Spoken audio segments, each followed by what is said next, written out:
Have you ever wondered how to overcome fear, shyness, and social anxiety so that you can build confidence for life? In this video, I'm going to share with you what I have found to be the most effective way of doing that.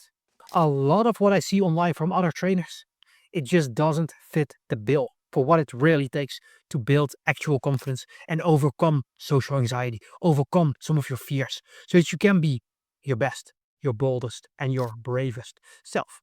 You have probably seen content around these two categories. There are some people who say, oh, you just need exposure. Put yourself in situations where you will feel intimidated. Put yourself in situations that scare you. And through exposure, you can move forward. Then there's another camp here who says, you know what? Those insecurities, that shyness, the social anxiety, that comes from within. That comes from stuff that happened in your past, probably in childhood. And in order to overcome this thing, this social anxiety, this fear, you need to work on your inner beliefs. You need to change your mindset. You need to change your identity to someone who does go forward. Now, both can actually work. However, neither of them are effective. So let me give you the flaws with both of those plans. When you go for the just do it kind of approach, right? Like Shia LaBeouf, like just do it. That kind of stuff. When you go for that route, guess what's going to happen? You're going to make some progress and you will feel a little bit better. However, what you're literally doing is you're desensitizing yourself to the fear of rejection, the fear of criticism. And basically by putting yourself in a situation, you just worsen the effects of the fear. It's not that the fear isn't there suddenly anymore. It still is. However, you are less sensitive to it. So in a way, it kind of works. The downside, it doesn't change you in here. And you have to keep doing it over and over again. Because when you stop doing it, now you lose this, the resistance to the fear that you have built up. It's kind of like what happened during COVID. Suddenly on Reddit, you saw a ton of people afterwards, when people were allowed to come back together, where they just like, I don't know how to be social anymore. Well, of course not. For like 2 years, you weren't allowed to be social. And now they have to just basically retrain themselves by going through the exposure over and over and over again.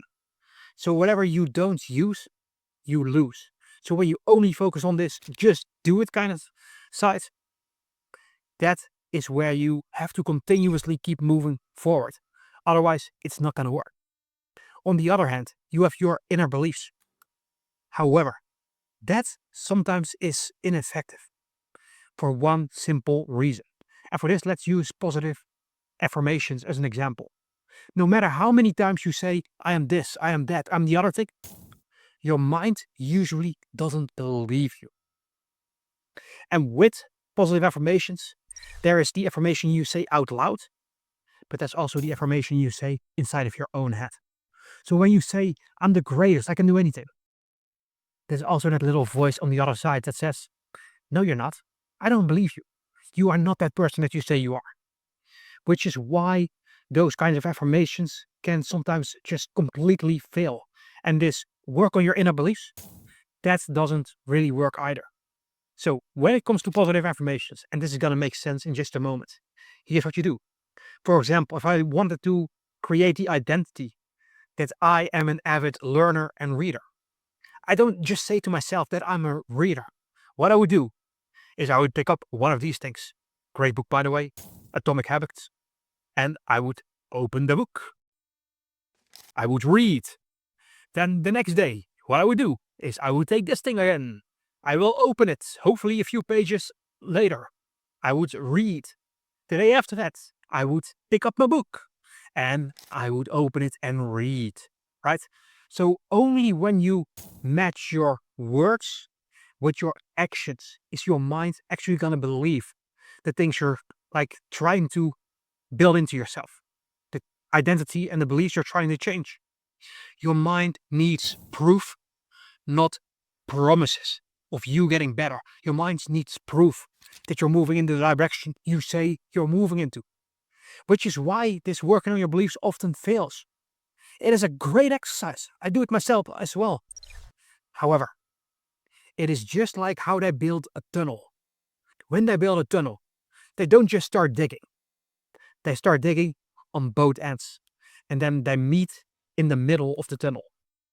So with this, you actually need both approaches to build your confidence, to overcome shyness, fear, social anxiety.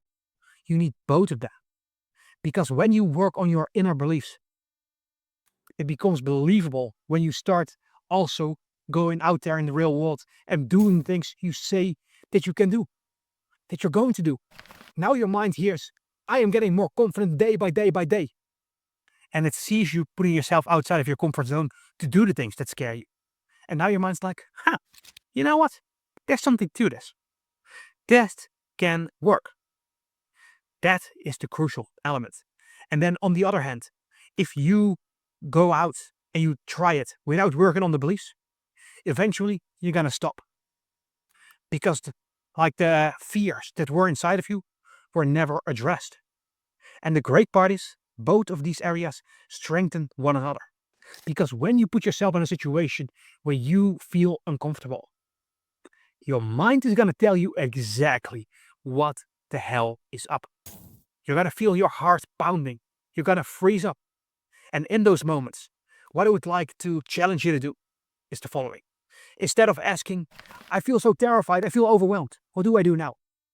Instead of that kind of panic, just take a step back. Ask yourself, why do I feel this way right now? And just wait and shut up until your mind answers the question. And you can even ask, when was the first time I felt like this in a social situation? When was the first time I felt like this when talking to a girl? And again, you wait until you get an answer. And now what your mind is doing, there are things in your subconscious that your mind is now gonna bring up that you would never have discovered if you didn't put yourself in this uncomfortable situation over a year. And now you have the fuel. So when it comes to, should I be pushing my boundaries or should I be doing the inner work? It's kind of like a car. What is more important, the engine or the wheels? Truth is, you need both. So with this approach, you blend the best of both worlds. You increase your belief through your proof, and you are able to continue going because you also work on your beliefs at the same time. So now it works from two directions, and both of them strengthen one another. And for now, let's dive into the final element that you need to keep in mind. And that is the power of what comes out of this thing, as well as the inner voice inside of your own head. The power of your words. Because a lot of people go about it the wrong way. They would say something like, I'm trying to build confidence because I'm not a confident person. I'm trying to become more disciplined because I'm just very lazy. I'm trying to improve myself because I'm a loser. Have you ever found yourself in that kind of mindset? If so, you probably also find yourself just going around and around and around and around in circles. And the reason is the following. You follow your words. Let me break that down for you because it's crucial. When people say, I'm just not a disciplined person, but I'm trying to get better, people think they're describing their present day self. In reality, I'm not a disciplined person. That describes your future self. Because anything that you attach to the words I am, that becomes part of here, your identity. And our minds, they all have a need, not a want, a need to stay congruent with who we say that we are. So when you say, I'm a loser, I'm not disciplined, I'm lazy, when you say all of those things, those become part of who you are, how you identify yourself. So you cannot get to a more confident you. When at the same time you also say, I'm just not a confident person, or I'm just not an outgoing person. Or when you see people just chatting everyone up at a party or something, and you're like, oh, no, that's not for me. That's what you're affirming to yourself as well. So mind your words, because either one has to go. Either the words that you say that you're not like confident, that you don't have all of these like insecurities around you, or your wish to become more confident and to overcome your social anxiety, insecurities, and the fears. Either one has to go.